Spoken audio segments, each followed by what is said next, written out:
গল্পকরণে আপনারা শুনছেন Henry rider হ্যাগার্ডের লেখা গল্প বেদ্রেন। দ্য বেদ্রেনের পঞ্চম পর্ব আজ। পরদিন সকালে উলফ আর গডউইন যখন খাবার ঘরে ঢুকল, তখন সরাইখানায় আরও খদ্দেরের আগমন ঘটেছে। তক্তপোষে বসে সবাই অপেক্ষা করছে নাশতার জন্য। দামেস্কো আর আলেকজান্ডেরিয়ার 2 সওদাগর আছে এখানে।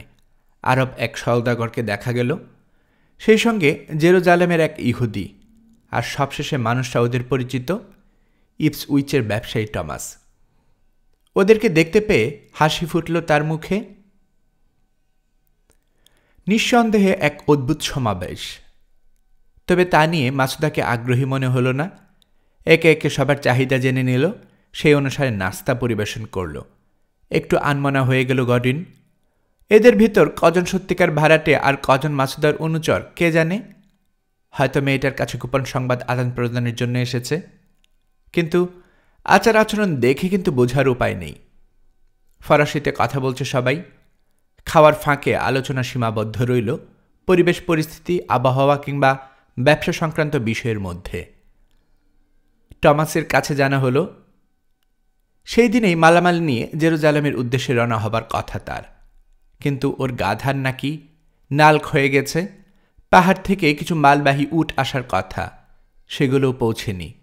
অগত্যা কয়েকদিন এখানে অপেক্ষা করবে বলে ঠিক করেছে। 2 ভাইকে চাপাচাপি শুরু করল তার সঙ্গে শহর দেখতে যেতে। একটু সন্দিহান হয়ে উঠল নাইটরা। সম্ভবত এই লোকেই ওদের পরিচয় ফাঁস হয়ে যাবার পেছনে দায়ী। মাসুদাকে সে হয়তো বলে দিয়েছে এদের কথা, এখন আবার আগলা খাতির জমাবার চেষ্টা করছে। লক্ষণ ভালো না।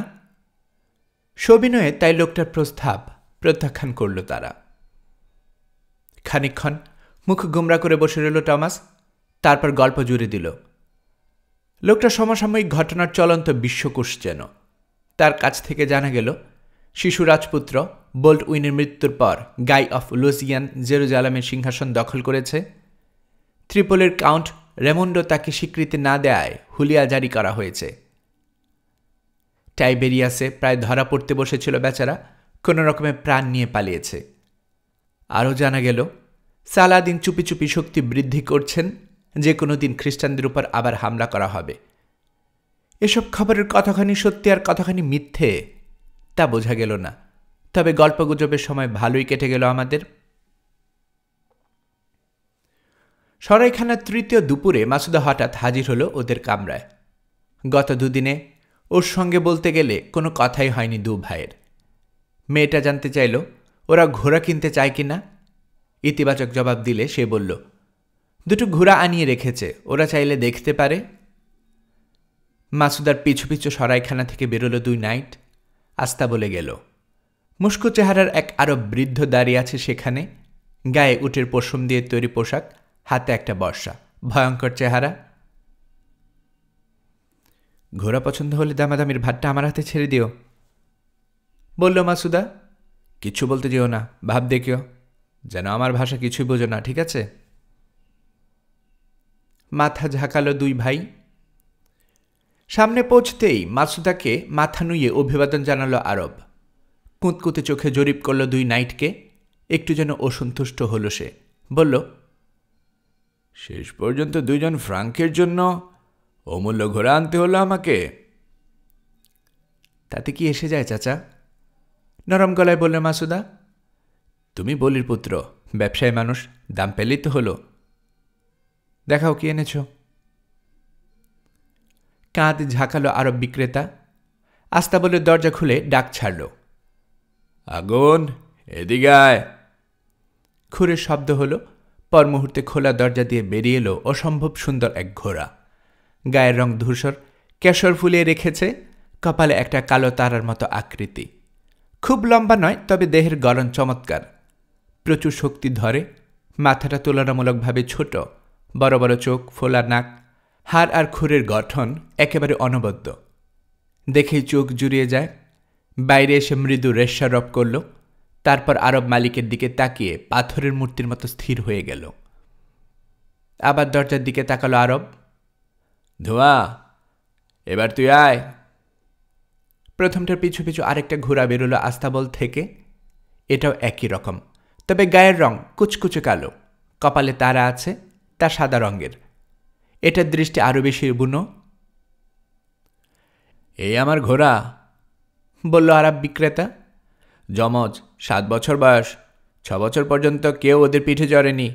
সিরিয়ার সবচেয়ে তেজি ঘটকি আর অসাধারণ এক মদ্দা ঘোড়ার মিলনে জন্ম হয়েছে।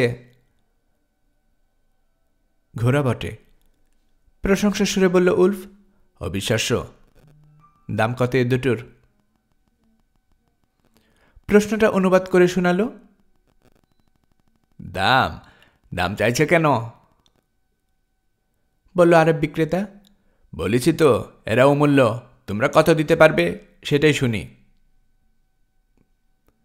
বিরক্ত হয়ে তাকে গালমন্দ করল মাসুদা। শুরু হলো তর্কাতর্কি। খানিক পরে 2 নাইটের দিকে ফিরে ও বলল, 100 স্বর্ণমুদ্রা চাইছে, পারবে দিতে? মুখ চাওয়াচাওয়ি করল 2 ভাই। দাম বড্ড বেশি। বুঝতে পারছি কি ভাবছ, মাসুদা বলল, কিন্তু 100 কমে কিছুতে রাজি হচ্ছে না। অবশ্য তাতে খুব একটা দোষও দিতে পারছে না। এ ঘোড়া জেরুজালেমে বিক্রি করলে 3 গুণ দাম পাওয়া যাবে। আসলেই ভালো, হাতছাড়া করা উচিত হবে না। তোমাদের কাছে টাকা না থাকলে আমি ধার দিতে পারি। সঙ্গে দামি পাত্রটাত্র থাকলে বন্ধক রাখতে পারো। আংটি হলেও চলবে। তার কোনো প্রয়োজন নেই, আমাদের কাছে সোনা আছে, বাধা দিয়ে বলল উলফ। যে করেই হোক ঘোড়া দুটো কিনবে বলে মনস্থির করে ফেলেছে। তাহলে দাম মিটিয়ে দাও। একটু দাঁড়াও, বলে উঠল আরব। ঘোড়া তো কিনতে চাইছে, কিন্তু ওরা চড়তে পারবে তো? আমার আগুন আর ধোয়া যে সে জানোয়ার নয়। দক্ষ সওয়ার ছাড়া কেউ ওদের পিঠে টিকতে পারে না। বনু বাপু, ভালো সওয়ারি না পেলে আমি কিছুতেই ওদেরকে বিক্রি করব না। তাহলে তো একটা পরীক্ষা দিতেই হয়, গম্ভীর গলায় বলল গডউইন। হ্যাঁ, পরীক্ষা, ভালোই বলেছে। মাসুদার ডাক শুনে আস্তাবল থেকে 2 জন শহীন জিন আর রেকাব নিয়ে এলো। সেও এক দেখার মতো জিনিস, ভারী মোটা চামড়া দিয়ে তৈরি করা হয়েছে, সারা গায়ে হাজারো নকশা। আগুন আর ধোয়ার পিঠে বাঁধা হলো এগুলো। তারপর 2 ভাইকে ওদের পিঠে চড়ার জন্য ইশারা করল আরব বিক্রেতা। এগিয়ে গেল উলফ আর গডউইন, কিন্তু ওরা কাছাকাছি পৌঁছতেই কি যেন বলল লোকটা। সঙ্গে সঙ্গে পাগলামি শুরু করলো ঘোড়া দুটো। রেশরব করে পেছনের 2 পায়ের উপর দাঁড়িয়ে গেল, ওদেরকে লাথি মারবে। হতভম্ব হয়ে গেল গডউইন, আর উলফ গেল ক্ষেপে। এক ছোটে ঘোড়া দুটোর পিছনে চলে গেল। প্রথম সুযোগে দক্ষ দারবাজের মতো শূন্যে লাফিয়ে উঠল, চড়ে বসল ধোঁয়ার পিঠে, টেনে ধরল লাগাম। উচ্চকণ্ঠে হেসে উঠল মাসুদা। আরব লোকটাও হাততালি দিল, বলল, চমৎকার। ঘোড়াদের উদ্দেশ্যে কিছু বলল সে। চোখের পলকে শান্ত হয়ে গেল প্রাণী দুটো। মশকরা শেষ হয়েছে? বিরক্ত গলায় বলল গডউইন। চড়তে পারি এখন আগুনের পিঠে? নিশ্চয় নিশ্চয়। রেকাবে পা বাঁধিয়ে ধূসর ঘোড়ার পিঠে উঠে পড়ল গডউইন। জিজ্ঞেস করল, কোন দিকে যাব? চুপচাপ বসে থাকো, মাসুদা বলল। আমরাই নিয়ে যাচ্ছি তোমাদেরকে। নিচ থেকে আগুনের লাগাম ধরল সে। আরব লোকটা ধরল ধোয়ার লাগাম। ঘোড়া দুটোকে হাঁটিয়ে শহরের বাইরে নিয়ে এলো ওরা। চিকন একটা রাস্তায় নিজেদেরকে আবিষ্কার করল 2 নাইট। বাঁয়ে সাগর, ডানে এক চিলতে সমতল জমি। পুরোপুরি ফাঁকা বলা যাবে না, এখানে সেখানে মাথা তুলে রেখেছে নানান রকমের আগাছা আর ঝুপঝাড়ের সমষ্টি। জমির শেষ প্রান্ত মিশেছে পাহাড়ি ঢালের গায়ে। মাসুদার ইশারা পেয়ে এখানে ঘোড়া নিয়ে নামল 2 ভাই। ছুটাতে শুরু করল প্রাণী দুটোকে। শুরুতে কিছুটা আড়ষ্টতা কাজ করল, তবে একটু পরে ঘোড়া আর তার সওয়ারি পরস্পরের সঙ্গে অভ্যস্ত হয়ে গেল। ছোটবেলা থেকে অশ্বারোহণের অভ্যাস আছে উলফ আর গডউইনের, তাই আগুন আর ধোঁয়াকে বসে নিতে বেশি কষ্ট হল না। খানিক পর আরব বিক্রেতা আর মাসুদার সামনে এসে থামল ওরা। সন্তুষ্ট? জিজ্ঞেস করল উলফ। বিড়বিড় করে কি যেন বলল লোকটা। তা শুনে মাসুদা বলল, তোমাদের অসুবিধা না হলে ঘোড়া দুটোর তেজ দেখাতে চাই ও। অসুবিধা কিসের? বলল উলফ। এত দাম দিয়ে কিনেছি, ঘোড়া দুটো তেজি কিনা তা তো দেখাই দরকার। নিচু গলায় মাসুদাকে কিছু বলল আরব বিক্রেতা, তারপর এক লাফে উঠে পড়ল উলফের পিছনে। গর্ডনের দিকে তাকালো মাসুদা, মুচকি হেসে জিজ্ঞেস করল, পিটার, একজন সঙ্গী নিতে আপত্তি নেই তো? অদ্ভুত হয়ে উঠেছে ওর দৃষ্টি, অন্য চোখে তাকাচ্ছে ওর দিকে। মোটেই না, বলল গডউইন। কিন্তু কে আমার সঙ্গে হবে, তুমি? জবাব না দিয়ে আরব বিক্রেতার মতো গর্ডনের পিছনে উঠে বসল মাসুদা, দু হাতে জড়িয়ে ধরল ওর কোমর। ওদের দিকে তাকিয়ে জোরে হেসে উঠল উলফ। এবার তোমাকে সত্যিকারের তীর্থযাত্রীর মতোই লাগছে ভাই। আরব বিক্রেতাও হাসছে গলা মিলিয়ে। মেয়ে মানুষ, বিড়বিড় করল গডউইন, ঘাড় ফিরিয়ে বলল, পিছনে উঠেছ ভালো কথা মাসুদা, কিন্তু পড়ে গিয়ে হাত পা ভাঙলে আমার দোষ দিও না। কোনো ভয় নেই বন্ধু পিটার, বলল মাসুদা। সরাইখানার 4 দেয়ালের মাঝখানে থাকতে থাকতে হাঁপিয়ে উঠেছি। মরুভূমির মেয়ে আমি, ঘোড়ার পিঠে চড়ে ঘুরে বেড়াতে ভালোবাসি। সঙ্গে একজন নাইট থাকলে তো কথাই নেই। নিশ্চিন্ত মনে আগে বাড়ো, ঘোড়াকে যত দূরে তুমি ছোটাও। হ্যাঁ বুড়ো, তোমার মন্ত্র পড়ো, আগুন আর ধোঁয়াকে ছুটতে বলো বাতাসের বেগে। তোমার যা ইচ্ছে মেয়ে, মাথা নুয়ে বলল আরব। আল্লাহর কাছে প্রার্থনা এই ফ্র্যাঙ্করা যেন ঘোড়ায় বসে থাকতে জানে। এরপরেই উচ্চ কণ্ঠে আরবিতে কিছু বলল সে। সঙ্গে সঙ্গে চি হি হি করে ডেকে উঠল ঘোড়া দুটো, লম্বা কদমে দৌড়াতে শুরু করল পাহাড়ের দিকে। প্রতি মুহূর্তে গতি বাড়ছে, ঝোপঝাড় ডিঙ্গিয়ে গেল অনায়াসে, লাফিয়ে পার হলো খানাখন্দ। শক্ত জমি পেরিয়ে বালি ভরা একটা অংশে পৌঁছে গেল খুব দ্রুত। ওখানেও গতি কমল না দুরন্ত 2 ঘোড়ার। 8 মাইল দীর্ঘ ওই জায়গা পেরোনোর পর শুরু হলো পাহাড়ি ঢাল। বিড়ালের মতো ক্ষিপ্রতায় সেখান দিয়েও এগিয়ে চলল আগুন আর ধোঁয়া। ঢাল ধীরে ধীরে খাড়া হতে শুরু করেছে, কিন্তু তাতে মোটেই অসুবিধা হচ্ছে না ঘোড়া দুটোর। এক পর্যায়ে আগুনের ক্যাশর খামছে ধরতে বাধ্য হলো গডউইন।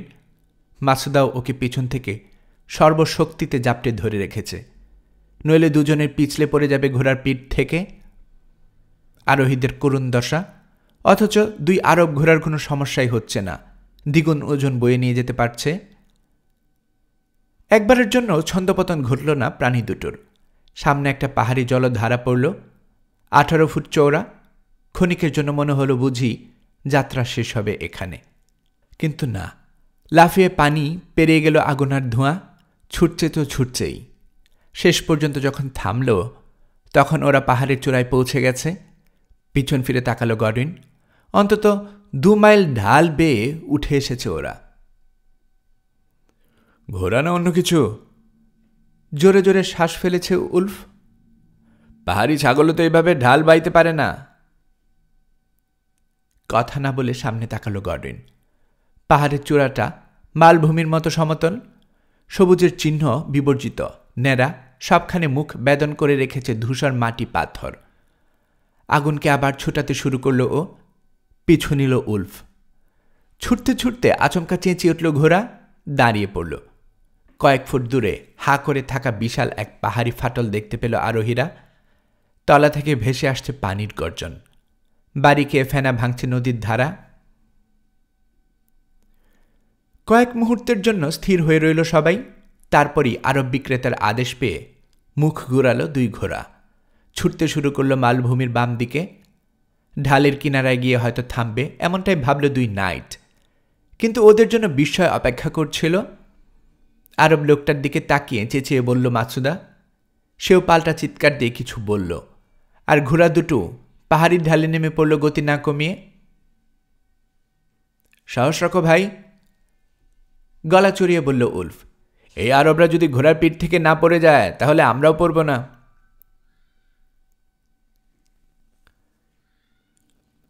জিনের বাঁধন আস্ত থাকলেই হয়, কোনো মতে বলল গডউইন। তাল সামলানোর জন্য মাসুদার বুকের উপর হেলান দিয়ে রয়েছে সে। ঝাঁকি খাচ্ছে ক্রমাগত। ঢাল বেয়ে নামতে গিয়ে ঘোড়ার গতি কেবলই বাড়ছে। কিভাবে যে প্রাণী দুটো কদম ফেলছে তা ঈশ্বরই জানেন। যে কোনো মুহূর্তে হুমড়ি খেয়ে পড়বে। খানিক পরে সমতল আরেকটা জায়গায় এসে পৌঁছালো ওরা। ওখানে ফাটলের প্রস্থ মোটামুটি 18 ফুটের মতো। চেঁচালো আরব, ফলে গতি না কমিয়ে ওদিকে মুখ ঘোরালো ঘোড়া দুটো। আঁতকে উঠল গডউইন। ব্যাটার মাথা খারাপ হয়ে যায়নি তো? দুজন আরোহী নিয়ে ঘোড়াকে এত দূর ঝাঁপ দেয়াতে চাইছে। হিসেবের সামান্য ভুলচুক হলেই ফাটলের তলায় আছড়ে পড়বে ওরা। ওর মনের কথা বোধহয় পড়তে পারছে মাসুদা। পেছন থেকে হেসে উঠল জলতরঙ্গের সুরে, খামছে ধরল সঙ্গীর জামা। কয়েক মুহূর্ত পরেই ফাটলের কিনারায় পৌঁছে গেল ঘোড়া দুটো। টের পেল গডউইন। উরুর তলার আগুনের দেহ ধনুকের ছিলার মতো টান টান হয়ে গেছে। গলা বাড়িয়ে দিল সামনে, তারপরেই যে মুক্ত তীরের মতো লাফ দিল। বাতাস ভেদ করে উড়ে যাচ্ছে সামনে। সেই মুহূর্তের কথা কখনো ভুলতে পারবে না গডউইন। কানের পাশে বাতাসের শোঁ শোঁ আওয়াজ, নিচে নদীর ফেনায়িত পানি, পঙ্খিরাজ চড়বার অনুভূতি, আর এর মাঝে হঠাৎ গালে ভেজা স্পর্শ পেল, যেন নরম ঠুটে ওকে চুমু খেলো। খেলো কোনো নারী। চমকে উঠল গডউইন। এ কি করছে মাসুদা? নাকি মনের ভুল? এই পরিস্থিতিতে মেয়েটা ওকে চুমু খাবে কেন? ব্যাপারটা নিয়ে ভাববার সময় পাওয়া গেল না। চোখের পলকে ফাটল পেরিয়ে এলো আগুন। দৃপ্ত ভঙ্গিতে নেমে এলো অপর পাশটায়। ধোয়ার জন্য অবশ্য কাজটা অত সহজ হল না। পেছনে দুপা শক্ত, জমিনে পড়েনি প্রাণীটার। তাল হারিয়ে ফাটলে পড়ে যাবার দশা হল। ভয়ে দম বন্ধ করে ফেলল উলফ। এই বুঝি সব শেষ। কিন্তু এত সহজে হার মানার পাত্র নয় কালো ঘোড়াটা। শরীরের সমস্ত শক্তি খাটিয়ে ঝুলল, উঠে এলো জমিতে। আনন্দে চিৎকার করে উঠল উলফ। ডার্সি, ডার্সি কোথায় আছে তা ভুলে গেছে। ওর সঙ্গে গলা মিলিয়ে আরব বিক্রেতাও চেঁচালো। আবার ছুটতে শুরু করলো ঘোড়া দুটো। ঢাল ধরে নেমে এলো নিচে। বালি ঢাকা জমি আর সমতল পেরিয়ে ফের উঠে এলো রাস্তায়, যেখান থেকে যাত্রা শুরু করেছিল। লাগাম টেনে প্রাণী দুটোকে থামালো দুই ভাই। উত্তেজনায় থিতি আসতেই জোরে জোরে শ্বাস ফেলতে শুরু করল সবাই, মানুষ আর পশু উভয়েই। সূর্য ততক্ষণে পাটে বসেছে। গডউইনের শরীর থেকে হাতের বাঁধন আলগা হয়ে গেল। লক্ষ্য করল মাসুদার বাহুর উন্মুক্ত চামড়ার নাইটের বক্ষবরণের ছাপ বসে গেছে। মেয়েটা খুব জোরে আঁকড়ে ধরে রেখেছিল ওকে। ঘাড় ফেরাতেই চোখাচোখি হয়ে গেল। মাসুদা তার মাদক মেশানো হাসি হেসে বলল, ভালোই ঘোড়া চালাতে জানো তোমরা পিটার। কেউ তা অস্বীকার করতে পারবে না। ঘোড়াগুলোও তুলনা হয় না। খুব মজা পেয়েছি। আরব বুড়োর দিকে তাকালো। কি বালির পুত্র, তুমি কি বলো? আমার কিছু বলার নেই। মুখ দিয়ে গুঙ্গানের মতো শব্দ করল আরব। এভাবে ঘোড়ার চলার বয়স পেরিয়ে এসেছি, সে কথা খেয়াল উচিত ছিল। খামোকাই কষ্ট পেলাম। খামোকা? ভ্রু কোচকালো মাসুদা। এরা ঘোড়ায় চড়তে জানে কি না তা জানতে চেয়েছিলে। এখন তো প্রমাণ পেয়ে গেছ। নিশ্চয়ই নিশ্চিন্ত মনে বিক্রি করতে পারবে আগুন আর ধোঁয়াকে। আমিও সরাইখানায় একঘেয়েমি থেকে মুক্তি চাইছিলাম। খামোকা কষ্ট করিনি মোটেই। কপাল থেকে ঘাম মুছল উলফ। মাথা নেড়ে বলল, পূবের লোকজনের মাথায় গোলমাল থাকে শুনেছিলাম। আজ বুঝতে পারছি কথাটা ষোলো আনা সত্যি। মুচকি হাসল গডউইন। সরাইখানায় ফিরে গেল সবাই। আগুন আর ধোঁয়াকে আস্থা বলে নিয়ে গেল দু ভাই। দলায় মলায় করল আরব বুড়োর উপস্থিতিতে। নতুন মালিকের স্পর্শে প্রাণী দুটোকে অভ্যস্ত করিয়ে নিচ্ছে। এরপর জব আর খড় ভুসি খাওয়ালো। ঘোড়ার পরিচর্যা শেষ হলে সরাইখানার ভেতরে ফিরে এলো তিনজনে। বুড়োকে ঘোড়ার দাম মিটিয়ে দিতে চাইল দু ভাই, কিন্তু মাসুদা বলল তা পরদিন দিলেও চলবে। সন্ধ্যা হয়ে গেছে। লোকটা তাই আজ রাতে সরাইখানাতেই থাকবে। পরদিন ভোরের আলো ফুটতেই আস্তা বলে গেল দুই নাইট ঘোড়া দুটোর অবস্থা দেখবে। কিন্তু ভেতরে পা রাখতেই নিচু স্বরে ফুপানোর আওয়াজ কানে এলো। তাড়াতাড়ি ছায়া লুকিয়ে উকি দিল ওরা। আবছা আলোয় দেখতে পেল ওদের দিকে পিঠ দিয়ে দাঁড়িয়ে আছে বৃদ্ধ আরব। আগুন আর ধোঁয়ার গায়ে হাত বোলাতে বোলাতে কাঁদছে। বোঝা গেল প্রাণী দুটোকে সন্তানের মতো আদর করে সে। বিচ্ছেদ সইতে পারছে না। কিছুতেই তোদেরকে বিক্রি করতাম না আমি, বলে উঠল লোকটা। কিন্তু কি করব, আমার ভাইজি মাসুদার আদেশ। কেন তোদেরকে ওই 2 খ্রিস্টানের হাতে তুলে দিতে চাইছে তা কেবল ওই জানে। চোখ মুছল সে। একটাই শান্তি, ওরা ভালো সওয়ারি, তোদেরকে ঠিকঠাক মতো দেখে শুনে রাখতে পারবে। বিদায় আগুন, বিদায় ধোয়া, ভালো থাকিস, আর ক্ষমা করে দিস আমাকে। তাড়াতাড়ি খড়ের গাদার পিছনে গা ঢাকা দিল গডউইন আর উলফ, কিন্তু কোনো দিকে না তাকিয়ে বেরিয়ে গেল আরব বিক্রেতা। 2 ভাই ফিরে এলো নিজের কামরায়। দুজনের মন খারাপ হয়ে গেছে। কিছুক্ষণ নীরবতা বিরাজ করল। খানিক পরে মুখ খুলল গডউইন। কেন বিক্রি করছে ওই ঘোড়া দুটোকে? শুনলে না, মাসুদাকে বাধ্য করেছে, বলল উলফ। কিন্তু কেন? ভাইজি বলেছে বলেই বিক্রি করতে হবে নাকি? মেয়েটার রহস্যের প্রতি মুহূর্তে আরো গাঢ় হচ্ছে ভাই, গম্ভীর গলায় বলল উলফ। সবাই ওকে ভয় পায়, হয়তো সত্যিই আলজেবেলের মেয়ে ও। কোনো একটা খেলা খেলছে আমাদের সঙ্গে, কিন্তু কেন তার আগামাথা বুঝতে পারছি না। যত ভাবছি ততই গুলিয়ে যাচ্ছে সব। একটা ব্যাপার পরিষ্কার, ওর সঙ্গে তাল মেলাতে হবে আমাদের। তাতে যত বিপদে থাকুক না কেন, রোজামুন্ডের কাছে পৌঁছানোর এই একটাই পথ আমাদের সামনে।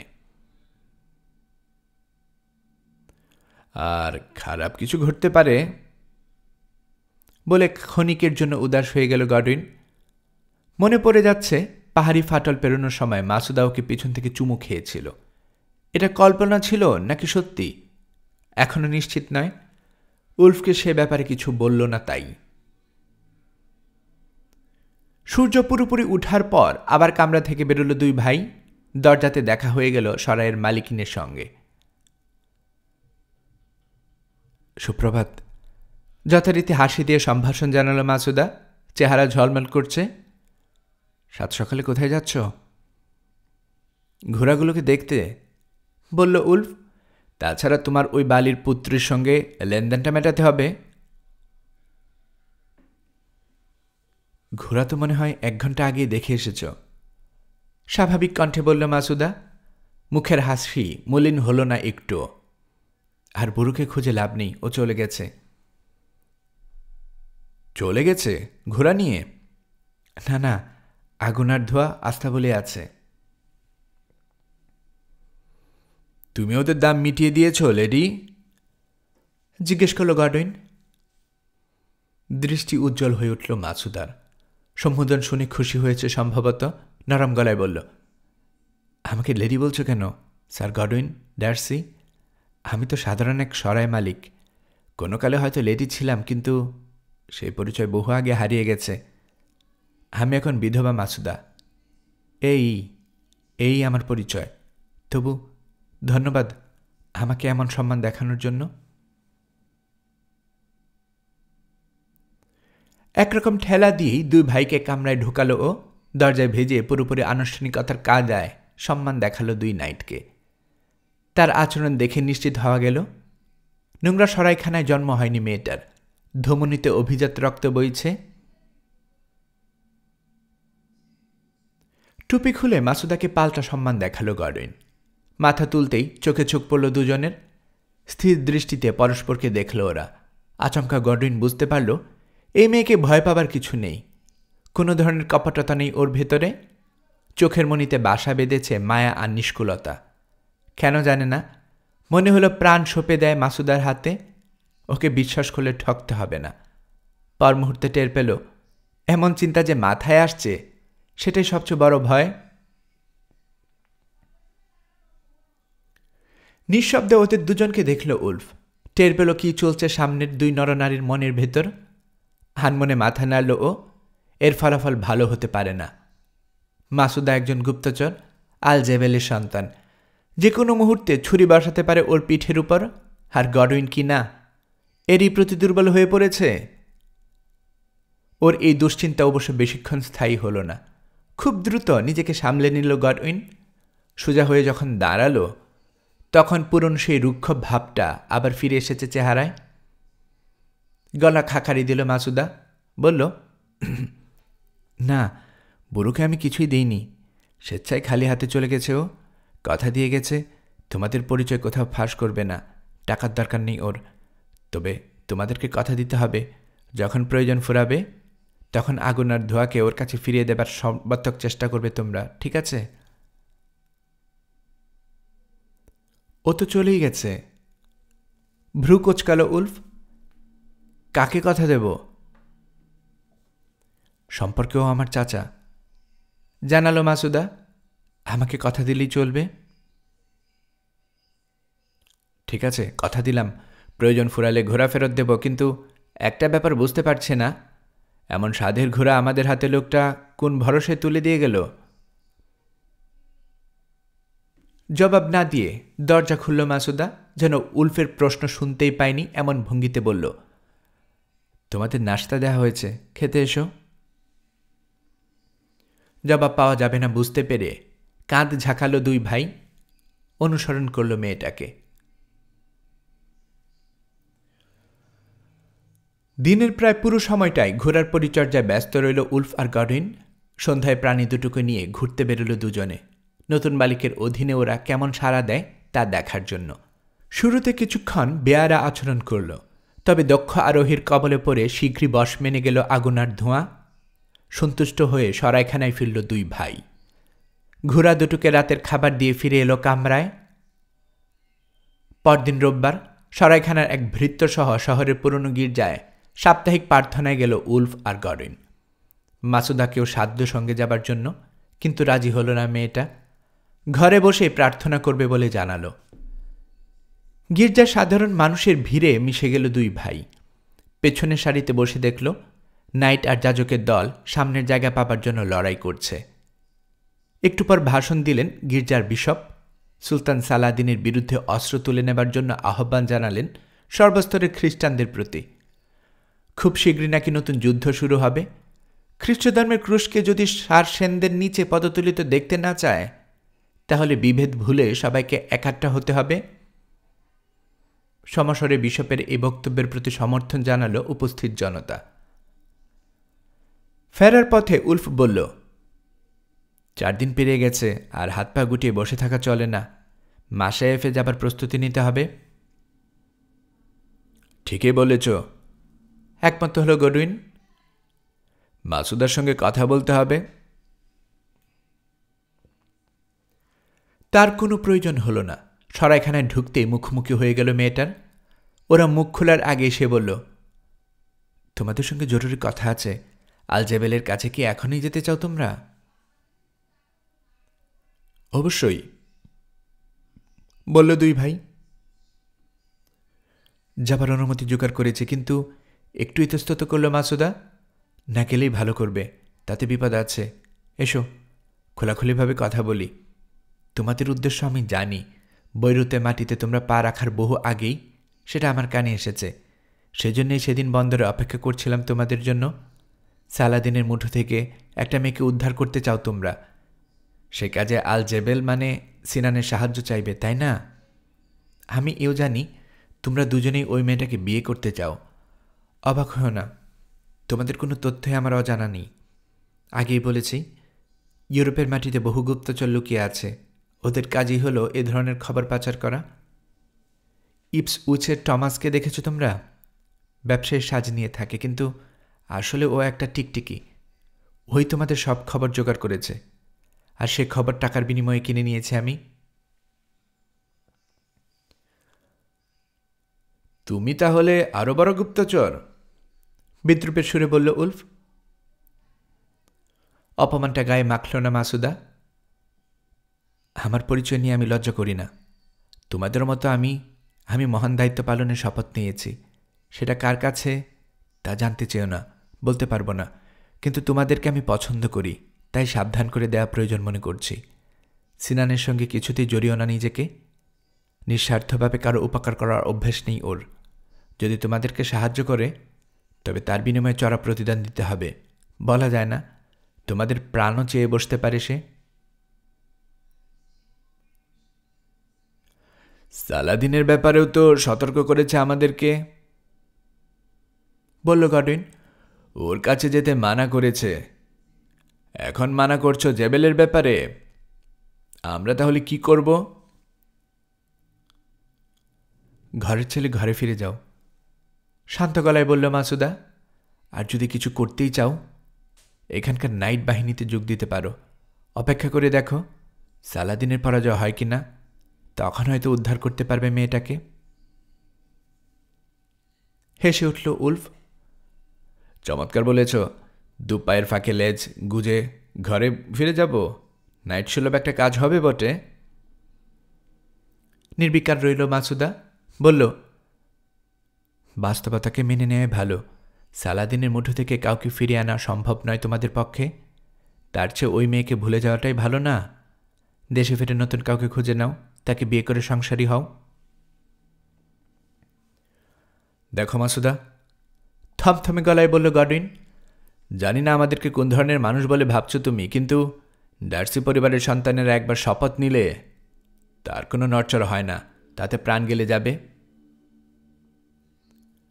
তার মানে জেবেলের কাছে তোমরা যাবেই? বিপদ আছে জেনেও? হ্যাঁ, বুঝতে পারছি। ফেরানো যাবে না তোমাদের। দীর্ঘশ্বাস ফেলল মাসুদা। ঠিক আছে, আলজেবেনের কাছে তোমাদেরকে নিয়ে যাব আমি। নিয়ে যাব মানে? তোমার যাবার তো কোনো প্রয়োজন আছে বলে মনে করি না। আছে স্যার গডউইন, যতটা ভাবছ তার চেয়েও হয়তো অনেক বেশি প্রয়োজন আছে। আর কিছু হোক আর না হোক, অন্তত পথ দেখানোর জন্য হলেও আমাকে সঙ্গে যেতে হবে। আমাদের পিঠে ছুরি বসানোর মতলব বাড়ছ না তো? কর্কশ গলায় বলল উলফ। ধক করে জ্বলে উঠল মাসুদার 2 চোখ। অমন একটা বিচ্ছিরি কথা তুমি বলতে পারলে? তোমার ভাইকে জিজ্ঞেস করে দেখো, ও ও তাই ভাবছে কি না। হয়তো বিশ্বাস করবে না, কিন্তু আমি তোমাদের প্রাণে বাঁচাতে চাই। এবং নিশ্চিত থাকো, এই অভিযান শেষ হবার আগে আমার সাহায্য দরকার হবে তোমাদের। না, আর কিছু শুনতে চাই না। তোমার রন্ধ্রে রন্ধ্রে সন্দেহের বীজ ঢুকে গেছে, তা দূর করার চেষ্টা করব না। যা খুশি ভাবো, কিন্তু আপত্তি না থাকলে রাতের আধারে রওনা হতে চাই আমি। খাবার দাবার নিয়ে ভেবো না, ওসবের ব্যবস্থা আমিই করব। চুপি চুপি যাব আমরা, যেন কাক পক্ষীও টের না পায়। সঙ্গে খালি পরনের কাপড় আর অস্ত্র ছাড়া আর কিছু নিও না। বাকি জিনিস সরাইখানাতে রেখে যেতে পারবে। হারাবার ভয় নেই। এখন তাহলে যাই, প্রস্তুতি নিতে হবে। সাজ নাম্বার আগেই তোমরা আগুন আর ধোঁয়াকে তৈরি করে রেখো। চলে গেল মেয়েটা।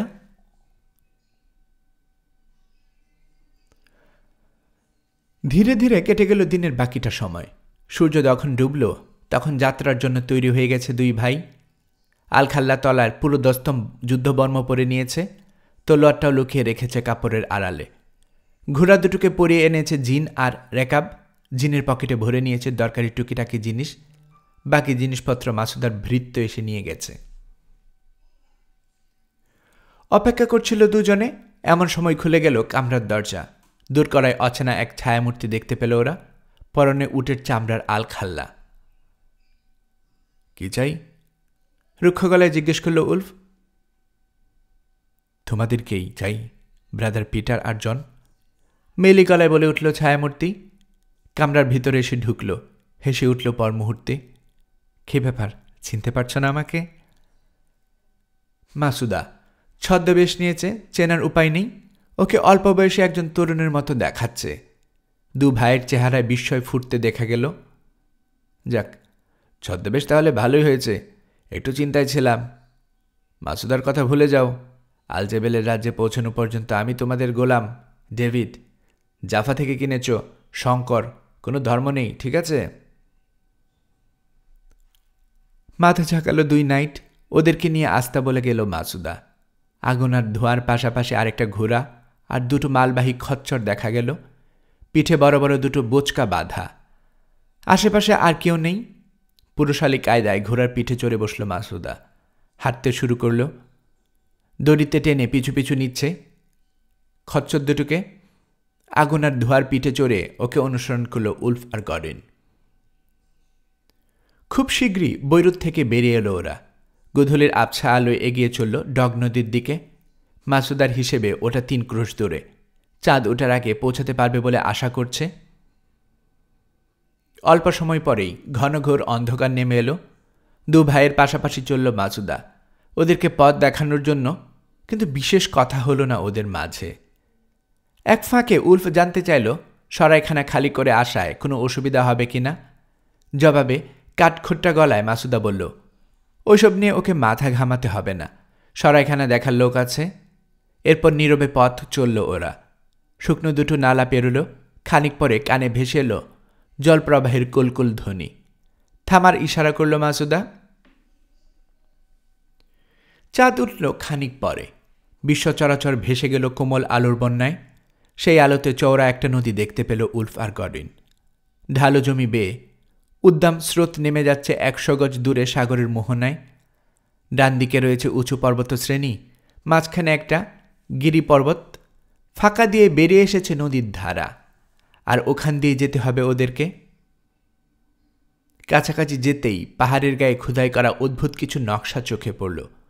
তলায় অচেনা ভাষায় লেখা আছে কিছু কথা। পড়তে পারল না দুই নাইট। কি ওগুলো? জানতে চাইল গডউইন। রাজাদের প্রস্তরফলক, জবাব দিল মাসুদা। সিরিয়া আর মিশরকে যারা শাসন করেছেন অতীতে, তাদের সবার নাম আর প্রতীক খোদাই করে রাখা হয়েছে এখানে। আশ্চর্য ব্যাপার, তাই না? কত বড় বড় রাজা ছিলেন তারা, সালাদিনের চেয়েও বড়, কিন্তু এখন স্রেফ নাম আর প্রতীক ছাড়া কিছুই অবশিষ্ট নেই এই পৃথিবীর বুকে। দেয়ালের খোদাইয়ের দিকে তাকিয়ে থাকল উলফ আর গডউইন। নৈশব্দ আর চাঁদের আলোয় মেশা অদ্ভুত পরিবেশের মাঝে বিচিত্র এক অনুভূতি হলো ওদের। সত্যিই তো, মানুষের জীবন আর কতখানি। অতীতের এত সব রাজা বাদশাহ সবাই এখন মৃত, তাদের কথা ভুলে গেছে লোকে। জীবদ্দশায় যত কিছু করেছে তারা, সেসব এখনকার বিচারে মূল্যহীন হয়ে গেছে। সৃষ্টিজগতের এই নিষ্ঠুর নিয়ম অনুধাবন করতে পেরে নিজেদেরকে বড়ই ক্ষুদ্র মনে হলো দু ভাইয়ের। ওদের মনের কথা পড়তে পারছে মাসুদা। দার্শনিকের ভঙ্গিতে বলল, আমরা বড়ই ক্ষণস্থায়ী। এই সাগর, এই নদী, এরা হাজার হাজার বছর টিকে থাকবে, আর আমরা টিকব না। তাই যতক্ষণ এ পৃথিবীতে আছো, জীবনকে উপভোগ করে নাও। হোক তা সূর্যের আলোয়, হোক তা চাঁদের নিচে, হোক তা ঘনঘোর বর্ষায়, কিংবা বসন্তের উজ্জ্বল রোদে। জীবনের প্রতিটি মুহূর্তই মূল্যবান। গলা খাকারি দিল সে। যাই হোক, চলো এগোই। এই জায়গা আমার চেনা। বছরের এই সময় নদীর পানি খুব একটা গভীর হয় না, অনায়াসে পার হতে পারবো। পিটার, তুমি আমার পাশে থাকো। স্রোতে যদি ভেসে যেতে শুরু করি, তুমি আমাকে ঠেকাবে। জন, তুমি পিছনে থাকো। খচ্চর দুটো পিছিয়ে পড়লে তোলারের ডগা দিয়ে খোঁচা মারো, যাতে ওরা সাঁতার কাটতে বাধ্য হয়। পরিকল্পনা মাফিক নদীতে নেমে পড়ল ওরা। এগোতে শুরু করল গিরি পর্বতের দিকে। নদীর উজানে রাতের বেলা এমন দুঃসাহস দেখাবে না বেশিরভাগ মানুষ, তবে মাসুদা অন্য ধাতে গড়া। বোঝা গেল এই জায়গায় ওর হাতের তালুর মতো পরিচিত। নির্বিকার ভঙ্গিতে ঢুকে পড়ল গিরি পর্বতের ভেতরে। ওর কথা সত্যি বলে প্রমাণিত হল। স্রোত মোটামুটি শক্তিশালী হলেও পানির গভীরতা খুব বেশি নয়। দু একবার জিনের কাছাকাছি পর্যন্ত উঠে গেল পানি, তবে অতটুকুই। খানিক পরিশ্রম হলো চতুষ্পদ প্রাণীগুলোর, তবে কোনো রকম বিপদ ছাড়া 8 ঘন্টা পর বেরিয়ে এলো গিরিপর্বতের অন্য পাশ দিয়ে। নদী ছেড়ে এরপর শুকনো জমিতে উঠে পড়ল ওরা। এগোতে থাকল। সূর্যোদয় পর্যন্ত অব্যাহত রইল ওদের পথ চলা। পূবাকাশ ফর্সা হলে ওক গাছের এক বনের গোড়ায় থামল মাসুদা। ওখানে বিশ্রাম নেবে বলে জানালো। জিন খুলে ফেলা হলো ঘোড়ার পিঠ থেকে, খচ্চরের পিঠ থেকে নামানো হলো বোঝা। প্রাণীগুলোকে বার্লি খেতে দেয়া হলো। সঙ্গে আনা শুকনো রুটি আর মাংস দিয়ে অভিযাত্রারাও পেট ভরল। তারপর শুয়ে পড়ল গাছের ছায়ায়। পাহারায় রইল না কেউ, কারণ মাসুদা আশ্বস্ত করেছে এই এলাকায় বিপদের আশঙ্কা নেই। দুপুর পর্যন্ত ঘুমালো ওরা, তারপর উঠে পড়ল। হাত মুখ ধুয়ে ঘোড়া আর খচ্চরগুলোকে দ্বিতীয় দফা খাওয়ালো, নিজেরাও মুখে দিল কিছু। খাওয়া দাওয়া শেষে জিন আর বোঝা চাপানো হলো প্রাণীগুলোর পিঠে। শুরু হলো দ্বিতীয় দিনের পথ চলা। ওদের পথ, মানে যদি ওটাকে আদৌ পথ বলা যায় আর কি, চলে গেছে রুক্ষ বন্ধুর পাহাড়ি এলাকার মাঝ দিয়ে। এদিকে কোনো কালে কেউ বাস করেছে বলে মনে হলো না। জন্তু জানোয়ার পর্যন্ত নেই। বৈচিত্র্যহীন একঘেয়ে এই রাস্তায় সারা রাত এগোলো ওরা। শেষ রাতে ছোট্ট একটা গুহা দেখতে পেল পাহাড়ের গায়ে। কাছাকাছি যেতেই ভয়ঙ্কর এক গর্জন শোনা গেল। পিলে চমকানো অপার্থিব সেই গর্জন। পুরো দুনিয়া যেন কেঁপে উঠল হুঙ্কারে। ঘোড়াগুলোর কান সেঁটে গেল খুলির সাথে। দেহে কাঁপুনি শুরু হলো। খচ্চর দুটো ভয় পেয়ে পিছিয়ে গেল কয়েক পা। কিসের আওয়াজ? স্তম্ভিত হয়ে জিজ্ঞেস করল উলফ। আগে কখনো এমন গর্জন শুনেনি ও। সিংহ, বলল মাসুদা। একটা সিংহের এলাকা, গিজগিজ করছে সবখানে। ভালো হয় এখানেই থামলে। দিনের বেলা ওদের মাছ দিয়ে যাবার চেষ্টা করা বোকামি হবে। গুহার মুখের কাছে গিয়ে ঘোড়া থেকে নেমে পড়ল ওরা। এখানে আজকের মতো আশ্রয় নেবে। জিন খুলে ঘোড়াগুলোকে ঢুকাতে চাইল গুহায়, কিন্তু কিছুতেই ঢুকল না প্রাণীগুলো। শরীরের লোম খাড়া হয়ে গেছে ওদের। নাকের ফুটু বড় করে শ্বাস ফেলছে সশব্দে। এতক্ষণে অভিযাত্রীরা খেয়াল করল গুহার ভেতর থেকে বিশ্রী একটা দুর্গন্ধ ভেসে আসছে। বোধহয় শিয়াল টিয়াল থাকে ভেতরে, অনুমান করল মাসুদা। এসো, বাইরে আপাতত ঘাটি গাড়ি। রোদ উঠলে না হয় ভেতরে ঢোকা যাবে। এক্ষুনি দুর্গন্ধের মধ্যে যাবার মানে হয় না। গুহার বাইরে বেঁধে রাখা হলো ঘোড়া আর খচ্চরগুলোকে। জিন খোলা হলো, বোঝা নামানো হলো। কাছে কিছু সিডার গাছ জন্মেছে, ওখান থেকে শুকনো ডাল ভেঙে নিয়ে এলো দুই নাইট। গুহামুখের কাছে অগ্নিকুণ্ড জানালো। তারপর বসে পড়ল আগুনের শিখার পাশে। কাছের একটা গাছের গোড়ায় গিয়ে শুয়ে পড়ল মাসুদা। একটু পরে ঘুমিয়ে গেল ও। পথশ্রমে ক্লান্ত হয়ে পড়েছে। উলফও শুয়ে পড়ল। গডউইন আপাতত পাহারায় থাকবে। ঘণ্টাখানিক চুপচাপ বসে রইল গডউইন। লক্ষ্য করল সম্ভ্রান্ত ভঙ্গিতে খাবার চিবুচ্ছে ঘোড়াগুলো, ঘুমোচ্ছে না। ব্যাপারটা নিয়ে বেশি মাথা ঘামালো না ও। ডুবে গেল আপন চিন্তায়। ওদের অভিযান নিয়ে ভাবছে মাসুদাকে নিয়ে। কে এই মেয়ে? কেন ওদেরকে সাহায্য করছে? মেয়েটার দৃষ্টি লক্ষ্য করছে ও। তাতে কি যেন লুকিয়ে আছে। পাহাড়ি ফাটল পার হবার কথা মনে পড়ল। সত্যি কি মাসুদা চুমু খেয়েছিল ওকে? নাকি সেটা কল্পনা? একটা ঘোরের মধ্যে চলে গেল গডউইন। সবকিছু অদৃশ্য হয়ে গেল সামনে থেকে। শুধু দেখল একজোড়া চোখ, মাসুদার চোখ। তা কি করে হয়? মানুষের চোখ তো এমন সবুজাব বা সোনালি হয় না। জলজল করছে চোখ দুটো। বড় ছোট কিছুই হলো না, আস্তে আস্তে মিলিয়ে গেল অন্ধকারে। ধর্মর করে সোজা হয়ে উঠল গডউইন। চারপাশে দৃষ্টি বোলালো। না, কিছু দেখা যাচ্ছে না। এতক্ষণ নিশ্চয়ই স্বপ্ন দেখছিল। সাপ সাপান্ত করল নিজেকে।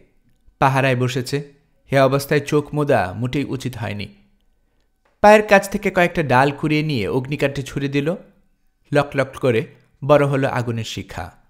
আলোকিত হয়ে উঠল অনেকখানি জায়গা। উলফের উপর নজর পড়ল গডউইনের। বড় বড় শ্বাস ফেলছে, গভীর ঘুমে আচ্ছন্ন। রাত পোহাতে এখনো বেশ দেরি। পরিবেশ এত নিস্তব্ধ যে স্নায়ুর পর চাপ পড়তে শুরু করেছে। অসহ্য লাগছে গডউইনের। উঠে দাঁড়ালো। খাপ থেকে তলোয়ার বের করে পায়চারি শুরু করল গুহামুখের সামনে। প্রহরীরা এভাবে টহল দেয়। ক্ষণিকের জন্য থেমে তাকালো মাসুদার দিকে। একটা বোচকার উপর মাথা রেখে ঘুমোচ্ছে সে। সিডার গাছের ডাল আর পাতার ফাঁক দিয়ে নেমে আসা চাঁদের আলোয় আবছাভাবে দেখা গেছে ঘুমন্ত মুখটা। নিজের অজান্তেই দম আটকে ফেলল গডউইন। অদ্ভুত এক আকর্ষণ অনুভব করছে। মেয়েটা যে এত সুন্দরী তা আগে খেয়াল করেনি। ঘুমন্ত এক অপ্সরার মতো লাগছে মাসুদাকে। নিশ্চয়ই চাঁদের আলোর কারসাজি। নিজেকে প্রবোধ দিল ও। তাড়াতাড়ি ফিরে এলো অগ্নিকুণ্ডের কাছে। আগুন উস্কে দিতে শুরু করেছিল গডউইন। হঠাৎ জমে গেল আতঙ্কিত আত্মচিৎকার শুনে। নারী কণ্ঠের আওয়াজ, তার সঙ্গে যোগ হয়েছে পাশবিক গর্জন। ভয়ে রেশরব করে উঠল ঘোড়াগুলো। খচ্চর দুটো বাঁধন ছিঁড়ে পালিয়ে যাবার জন্য পাকলামি শুরু করেছে। হাতে একটা জ্বলন্ত ডাল নিয়ে পাই করে ঘুরল ও। যা দেখল তাতে কেঁপে উঠল আত্মরাম। সিডার গাছের তলার বিশাল দেহে এক সিংহী উদয় হয়েছে। আক্রমণ করে বসেছে অরক্ষিত ঘুমন্ত মাসুদাকে। কামড়ে ধরেছে শরীর, টেনে নিয়ে যাবার চেষ্টা করছে গাছপালার আড়ালে। সর্বশক্তিতে নিজেকে ছাড়াতে চাইছে মাসুদা, কিন্তু পশুটার শক্তির সামনে ওর প্রতিরোধ একেবারেই ঠুনকো। পিছু ভাবল না গডউইন, দৌড়ে গেল সিংহীর সামনে। এক হাতে তলোয়ার, অন্য হাতে জ্বলন্ত ডাল, এই নিয়ে আক্রমণ করল বনু শত্রুটাকে। জলজলে চোখ মেলে ওর দিকে তাকালো সিংহী। দৃষ্টিতে যেন বিস্ময় ফুটল বোকা মানুষটার দুঃসাহস দেখে। এদিক সেদিকে সরে গিয়ে ফাঁকি দিতে চাইল গডউইনকে, কিন্তু ও নাছোড় বান্দা। শেষ পর্যন্ত গায়ে তলোয়ারের একটা ব্যামক্কা খোঁচা খেতেই খেপে গেল সিংহী। মাসুদাকে ছেড়ে দিয়ে হিংস্র ভঙ্গিতে এগোলো নতুন শিকারের দিকে। গডউইনের কয়েক হাত দূরে এসে থামল সিংহী, ঝাঁপিয়ে পড়ার জন্য তৈরি হচ্ছে। সামনে দুটো থাবা বাড়িয়ে দিয়ে আস্তে আস্তে প্যাটটাকে নামিয়ে নিল। মাটি ছুটল প্যাট, টান টান হয়ে গেল শরীর। আস্তে আস্তে মাটিতে লেজের বাড়ি মারতে লাগলো জানোয়ারটা। কি ঘটতে যাচ্ছে বুঝতে পেরে আড়ষ্ট হয়ে গেল গডউইন। সিংহীর কবল থেকে আত্মরক্ষার কোনো উপায় নেই। ধারালো দাঁত নখের আঁচড় কামড়ে ছিন্ন ভিন্ন হয়ে মরতে হবে ওকে। ডোক গিলে জ্বলন্ত ডালটা ফেলে দিল ও, দু হাতে সামনে বাগিয়ে ধরল তলোয়ার, আর তখনই ঝাঁপ দিল সিংহী। এরপর কি ঘটেছে তা ঠিক বলতে পারবে না গডউইন। চোখ বন্ধ করে ফেলেছিল ভয়ে। পশুটার ধাক্কায় চিত হয়ে পড়ে গিয়েছিল মাটিতে, কিন্তু তলোয়ার ছাড়েনি। ওটাই জীবন বাঁচালো ওর। খাড়া তলোয়ারের উপর সবেগে নেমে এলো সিংহী। চামড়া ভেদ করে ধারালো ফলা ঢুকে গেল শরীরের ভেতর, একেবারে হৃৎপিণ্ডে। ব্যথায় আর্তনাদ করে উঠল জানোয়ারটা। নিষ্ফলভাবে থাবা ছুড়ল কয়েক মুহূর্ত, এরপর এলিয়ে পড়ল শিকারের দেহের উপরে। এসবের কিছুই টের পেল না গডউইন। সিংহীর ছোড়া থাবার শরীরে ক্ষত সৃষ্টি হয়েছে ওর। ভারী দেহের চাপে আটকে এসেছে দম। চোখের সামনে নেমে এসেছে কালো পর্দা।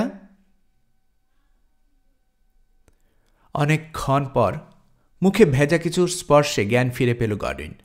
চোখ খুলতেই মাসুদার মায়াবী মুখ দেখতে পেল। হাতে একটা ভেজা কাপড় নিয়ে ওর শুশ্রূষা করছে মেয়েটা। উলফো আছে পাশে, ভাইয়ের হাত মালিশ করে দিচ্ছে। আকাশ ফর্সা, সূর্য উঠে গেছে। ভোরের প্রথম আলোয় নিহত সিংহীকেও দেখা গেল। বুকে গডউইনের তলোয়ার নিয়ে পড়ে আছে মাটিতে। তুমি আমার জীবন বাঁচিয়েছ, গডউইনকে চোখ মেলতে দেখে মৃদু গলায় বলল মাসুদা। হাতের উল্টো পিঠে চুমু খেল, তারপর নিজের দীঘল চুলের গোছা দিয়ে মুছে দিল ওর বাহুর রক্ত।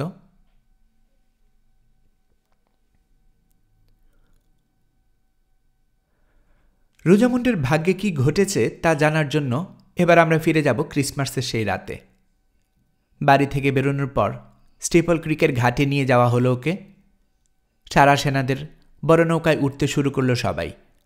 আহত নিহতদের শুয়ে রাখার মতো জায়গা হবে না ওতে, তাই বোট হাউস থেকে ডার্সিদের মাছ ধরার নৌকাটা আনার নির্দেশ দিল আল হাসান। ওটাকে দড়ি দিয়ে বাঁধা হলো বড় নৌকার পেছনে। তারপর দুটো নৌকায় রওনা হলো ভাটির উদ্দেশ্যে। গোলয়ের কাছে দাঁড়িয়ে পথনির্দেশ দিল নিকোলাস। সে অনুসারে কখনো দাঁড় বেয়ে, কখনো বা স্রোতে ভেসে এগুলো জলযান দুটো। অন্ধকার এবং তুষারপাতের কারণে যাত্রা সহজ হল না। পরপর দুবার নদীর চড়ায় আটকে গেল নৌকা। আশান্বিত হয়ে উঠল রোজামন্দ। যদি এভাবে সময় নষ্ট হয় তাহলে হয়তো ঘুম থেকে জেগে উঠবে উলফ আর গডউইন, ছুটে এসে উদ্ধার করবে ওকে। কিন্তু এত সহজে হার মানার পাত্র নয় আল হাসান। সময় নষ্ট করল না মোটেই। নৌকা থামলেই সঙ্গী সাথীদেরকে নামিয়ে দিল চড়ায়। ওদের ঠেলা ধাক্কা আর লগির সাহায্যে নিয়ে দ্রুত মুক্ত করল নৌকাটাকে। হতাশ হয়ে চোখ মুদল রোজামুন্ড। গালে নোনা বাতাসের স্পর্শ পেয়ে যখন আবার দৃষ্টি মেলল, তখন মোহনা পেরিয়ে সাগরে পৌঁছে গেছে ওরা। ঘন কুয়াশার মাঝে আবছাভাবে দেখা গেল এক জাহাজ নদীর মুখে নোঙ্গর ফেলে দাঁড়িয়ে আছে। দুহাত তুলে আল্লাহকে ধন্যবাদ জানালো আল হাসান। তারপর জাহাজের গায়ে ভিড়ালো নৌকা। উপর থেকে নেমে এলো দড়ির মই। তা বেয়ে জাহাজে উঠতে শুরু করলো সবাই। পাটাতনে পা রাখতেই লম্বা চওড়া একজন মানুষকে দেখতে পেল রোজামন্ড। ওর দিকে পিছন ফিরে হাঁক ডাক ছাড়ছে নাবিকদের উদ্দেশ্যে। দ্রুত নোঙ্গর তোলার নির্দেশ দিচ্ছে সে। একটু পর উল্টো ঘুরল, লম্বা কদম ফেলে এসে দাঁড়ালো ওর সামনে। মাথা ঝুঁকিয়ে স্বাভাবিকতায় সম্মান দেখালো। লেডি রোজামন্ড, কি সৌভাগ্য, আবার দেখা হয়ে গেল আমাদের। ভোরের ম্লান আলোয় ভালো করে লোকটার চেহারা দেখল রোজামন্ড। চিনতে পারার সঙ্গে সঙ্গে রক্ত পানি হয়ে গেল। নাইট লজেল। স্যার হিউ, আপনি এখানে? কোনো মতে বলল ও।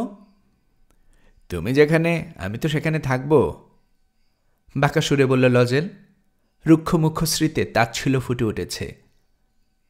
গডউইনের নামের বেয়ারা ওই সন্ন্যাসীটার সঙ্গে পেরে ওঠেনি, তার মানে কি হলো?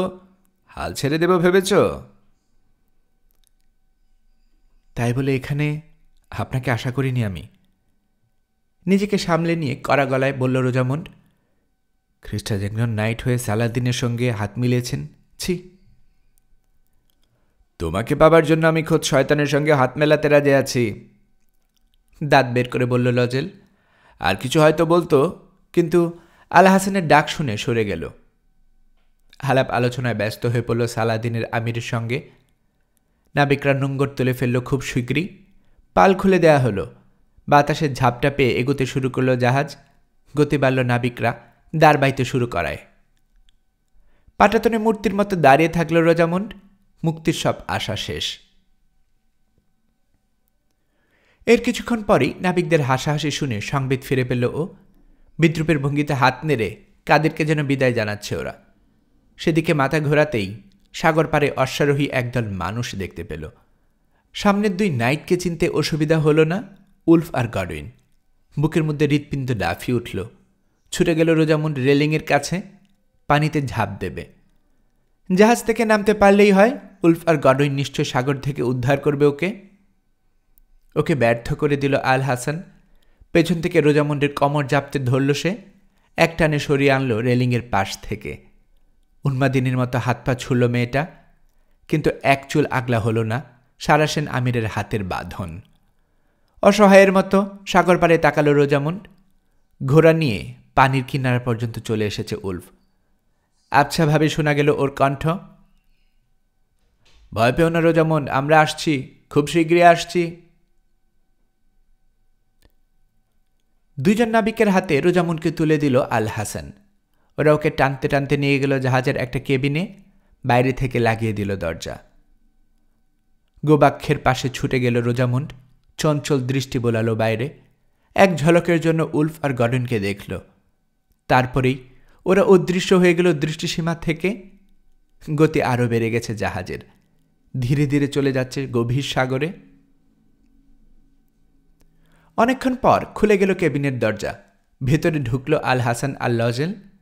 দুষ্ট নাইটকে দেখতে পেয়েই মাথায় আগুন জ্বলে উঠল রোজামন্ডের। চেঁচিয়ে উঠে বলল, কাপুরুষ, বেইমান, তুমি সবকিছুর মূলে। রাগের মাথায় সম্বোধন পাল্টে ফেলেছে। আপনি থেকে তুমিতে নামিয়ে এনেছে লজেলকে। তুমি এদেরকে আমাদের বাড়ির কথা বলে দিয়েছ, শিখিয়ে দিয়েছ কোনখান দিয়ে হামলা চালাতে হবে। বিধর্মীদের টাকা খেয়ে খুন করেছ আমার বাবাকে। ওর তলোয়ারের সামনে যাবার সাহস তো ছিল না, তাই পাঠিয়েছ নিজের সাগরেদ আরেক বেইমানকে। সে পেছন থেকে হামলা করেছে আমার বাবার উপর। কিন্তু এই অন্যায়ের প্রতিফল তুমি খুব শীঘ্রই পাবে। আসবে উলফ আর গডউইন, আমাকে ছিনিয়ে নিয়ে যাবে। তোমাকে পাঠিয়ে দেবে তোমার গুরু শয়তানের কাছে। বলতে বলতে কাঁপতে শুরু করল ও। রোজামন্ডের রুদ্রমূর্তি দেখে সিটিয়ে গেল লজেল। আল হাসানের ঠোঁটের কোণে ফুটে উঠল হাসি। লজেলকে বলল, আল্লাহর কসম, আমাদের খাঁটি শাহজাদি উনি। রেগে গেলে সুলতান সালাদিনও ঠিক এভাবেই কথা বলেন। কথাটা না শোনার ভান করল লজেল। রোজামন্ডকে বলল, আসতে দাও তোমার চাচাতো ভাইকে। ওদেরকে আমি মোটেই ভয় করি না। গতবার তুষারের পা পিছলানোয় হেরে গিয়েছিলাম গডউইনের কাছে, কিন্তু দুঃখের বিষয় সিরিয়ায় তুষার নেই।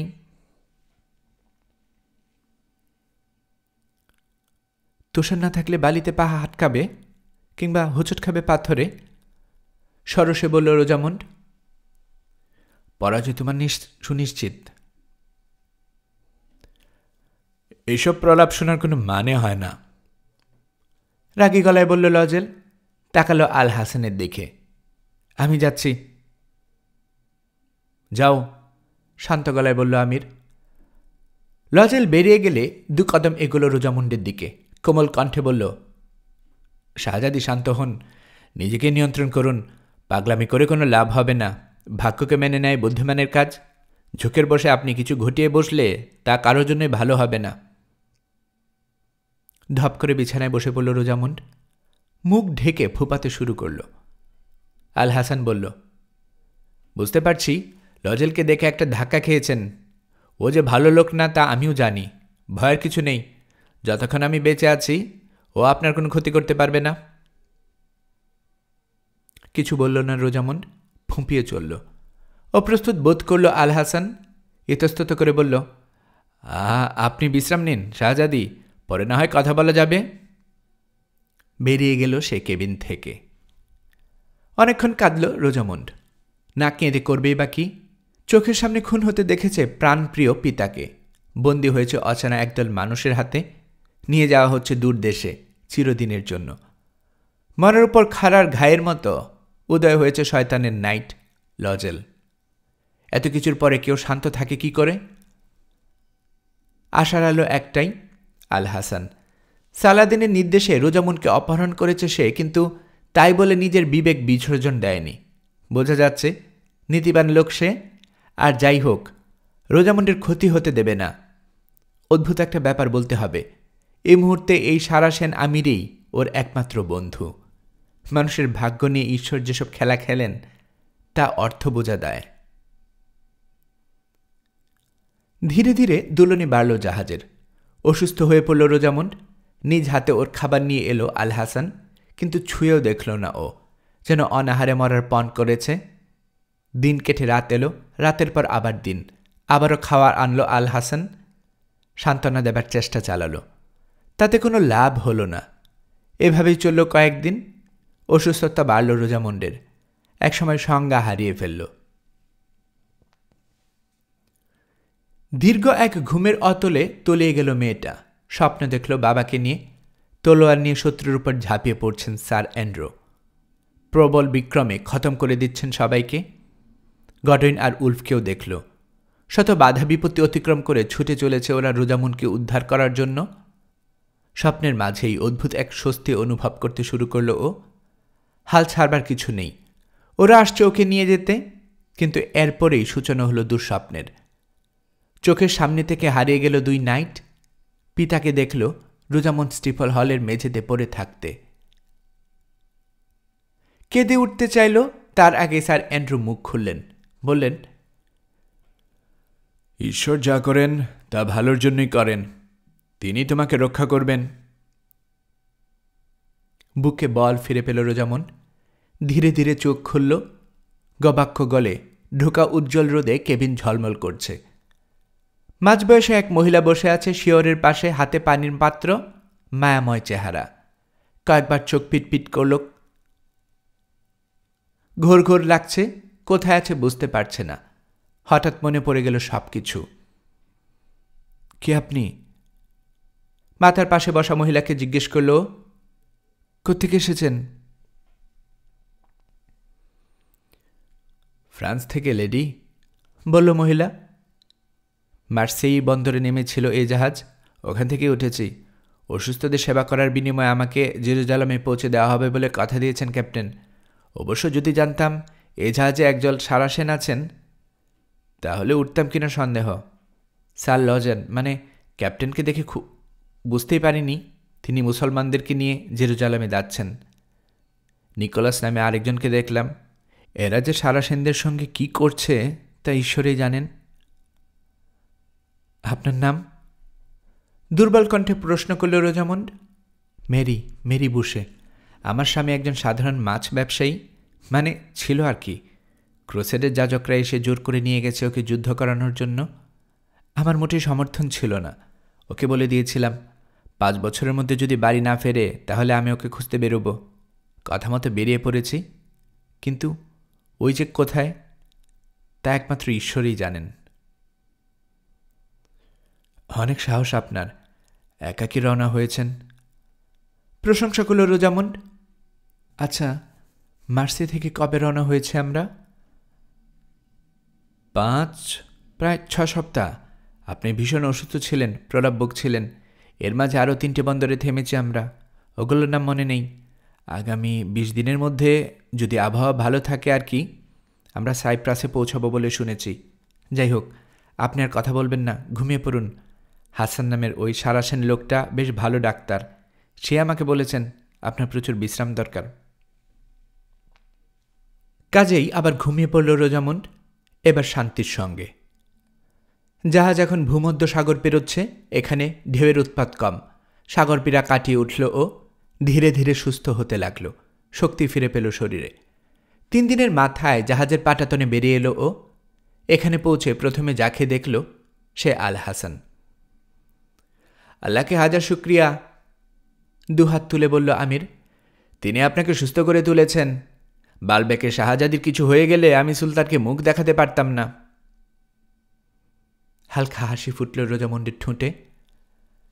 আমি মারা গেলে আজরাইল দায়ী হতো, তুমি কেন মুখ দেখাতে পারতে না? আল হাসানও হাসল। আর তখনই স্যার লজেলকে দেখতে পেল রোজামন্ড, ওর দিকে এগিয়ে আসছে। কাছে এসে কৃত্রিম ভঙ্গিতে ঈশ্বরকে ধন্যবাদ জানালো ওর সুস্থতার জন্য। বিরক্ত হয়ে তার প্রার্থনা শুনল রোজামন্ড। লোকটা চলে গেলে বাঁচে, কিন্তু তা ঘটল না। আঠার মতো ওর সঙ্গে সেত্রে রইল লজেল। উপায়ন্তর না দেখে কেবিনে ফিরে গেল বেচারি। একেবারে নির্লজ্জ আর চামার টাইপের মানুষ এই লজেল। সেদিনের পর থেকে উত্ত্যক্ত করতে লাগলো রোজামন্ডকে। কেবিন থেকে বেরোলেই সঙ্গ চাইবে, কোথাও বসলে পাশে এসে বসবে, মিষ্টি মিষ্টি কথা শোনাতে শুরু করবে, লোভী চোখে তাকিয়ে থাকবে ওর দিকে। নিকোলাসও প্রায়ই থাকে তার সাথে। এদের দেখলেই গা ঘিনঘিন করে রোজামন্ডের। তিক্ত বিরক্ত হয়ে শেষ পর্যন্ত ও ডেকে পাঠালো আল হাসানকে। বলো আমির, গম্ভীর গলায় বলল রোজামন্ড। এই জাহাজে কর্তৃত্ব কার? 3 জনের শাহজাদি, বিনীত ভঙ্গিতে বলল আল হাসান। নাইট ভদ্রলোক, মানে স্যার হিউ লজেল এই জাহাজের ক্যাপ্টেন। নাবিকদের চালান তিনি। যে কজন যোদ্ধা আছে ওরা আমার অধীনে, আর আপনি শাহজাদি আমাদের সবার কর্ত্রী। তাহলে আমি আদেশ দিচ্ছি, নিকোলাস নামের ওই গুন্ডাটাকে যেন আমার ধারে কাছে ভিড়তে না দেয়া হয়।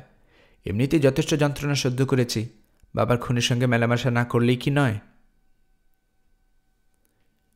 দুঃখজনক, আপনার বাবার মৃত্যুতে আমাদের হাত সবারই ছিল, বলল আল হাসান। তবু আপনার আদেশ পালন করা হবে। সত্যি বলতে কি, লোকটাকে আমারও খুব অপছন্দ, একেবারে নিম্ন শ্রেণীর একটা বেইমান ও। স্যার হিউ লজেলের সঙ্গে আমি কথা বলতে চাই না, যোগ করল রোজামন্ড। ওটা একটু কঠিন হবে যাবে শাহজাদি, ইতস্তত করল আল হাসান। জাহাজের ক্যাপ্টেন ও, যতক্ষণ সাগরে আছি ততক্ষণ ওর কথা মতো চলবার নির্দেশ দিয়েছেন আমাদের সুলতান। ও ক্যাপ্টেন হতে পারে, কিন্তু আমি তোমাদের শাহজাদি, রাগী গলায় বলল রোজামন্ড। কার সঙ্গে মিশব না মিশব তার স্বাধীনতা নিশ্চয় আমার আছে। স্যার হিউ লজেলকে যতটা সম্ভব কম দেখতে চাই আমি, তোমাকে দেখতে চাই বেশি, ঠিক আছে? আমি সম্মানিত বোধ করছি শাহজাদি, মাথা লইয়ে বলল আল হাসান। চিন্তা করবেন না, আমি দেখছি কি করা যায়। পরের কয়েকটা দিন খুব শান্তিতে কাটল রোজামন্ডের। লজেল ওকে বিরক্ত করল না, কিংবা বলা চলে বিরক্ত করার সুযোগ পেল না। চেষ্টা যে করেনি তা নয়, কিন্তু রোজামন্ডের কাছে ভিড়লেই জাদুমন্ত্রের মতো উদয় হয় আল হাসান। দেহরক্ষীর মতো আগলে রাখে ওকে, ফলে সুবিধা করতে পারল না লজেন। বিরক্ত হয়ে এক পর্যায়ে নিজেকে গুটিয়ে নিল সে। কিন্তু মানুষের কপালে সুখ দীর্ঘস্থায়ী হয় না। হঠাৎ পেটের অসুখে আক্রান্ত হলো আল হাসান। কয়েকদিনের জন্য শয্যাশায়ী হয়ে পড়ল। আর সঙ্গে সঙ্গে নিজের পুরনো রূপে ফিরে গেল লজেল।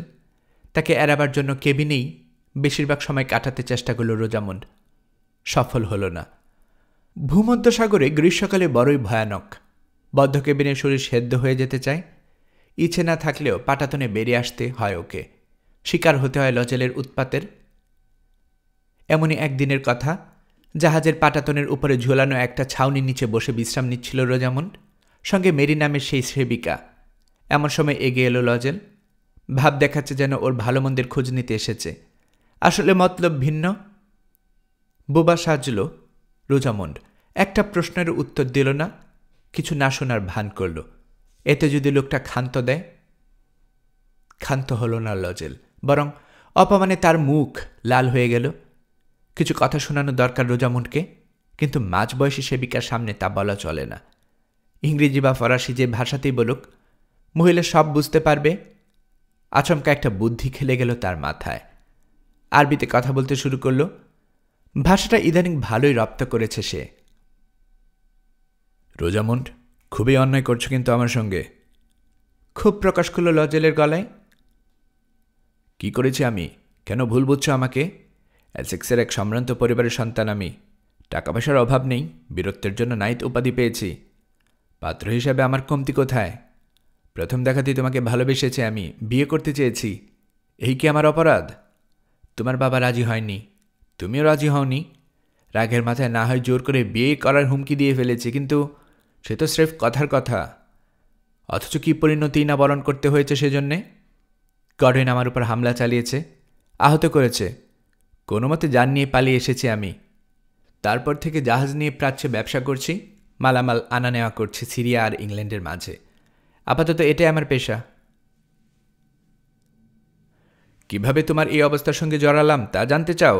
তবে শোনো, সারাসেন আর খ্রিস্টানদের মধ্যে এখন শান্তি চলছে, তাই দামেস্কে ব্যবসার সুযোগ ছাড়তে চাইনি। কিছুদিন আগে ওখানে গিয়েছিলাম কিছু জিনিস কিনতে। তখন সুলতান সালাদ্দিন আমাকে ডেকে পাঠান। দরবারে যাবার পর উনি জানতে চাইলেন আমি এসেক্সের মানুষ কিনা। হ্যাঁ বলতে উনি জিজ্ঞেস করলেন স্যার অ্যান্ড্রু ডার্সি আর তার মেয়েকে চিনি কিনা। আবার হ্যাঁ বললাম।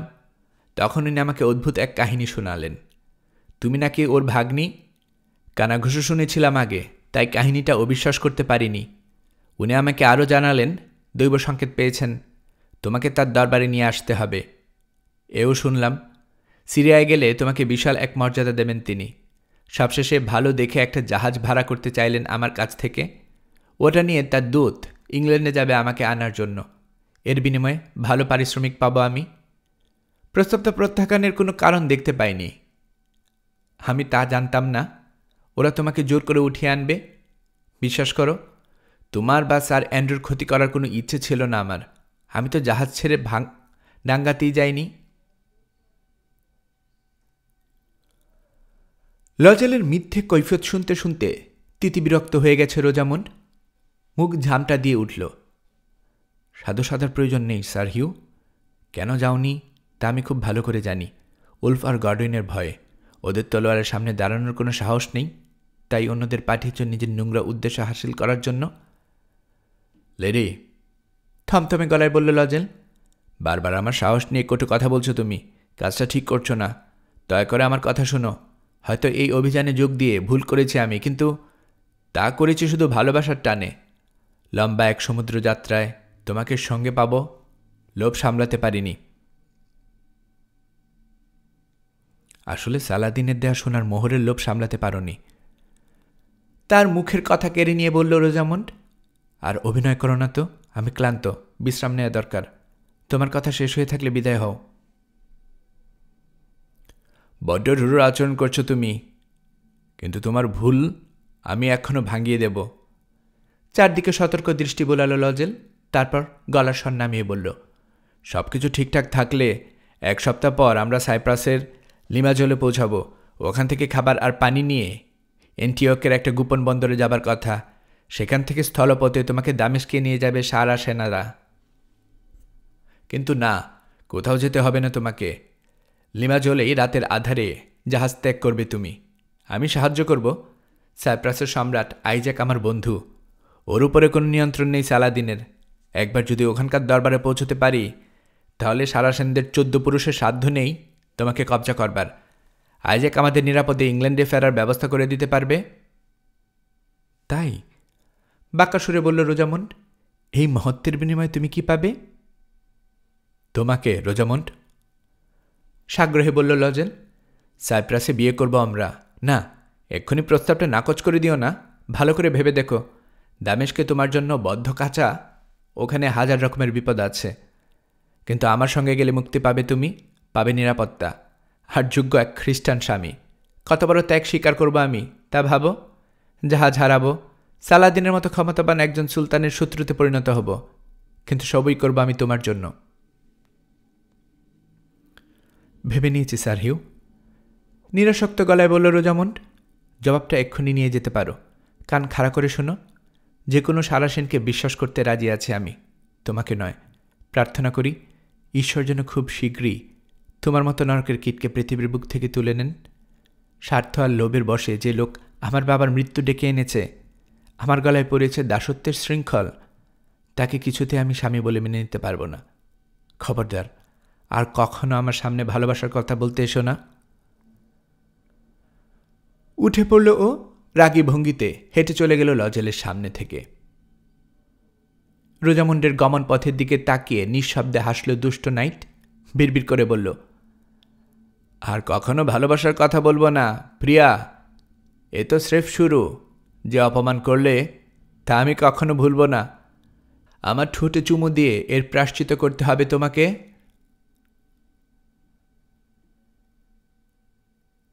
গল্পকরণে এতক্ষণ আপনারা শুনছিলেন হ্যান্ডি রাইডার হ্যাগার্ডের লেখা গল্প দ্য বেদরেন এর ৫ম পর্ব।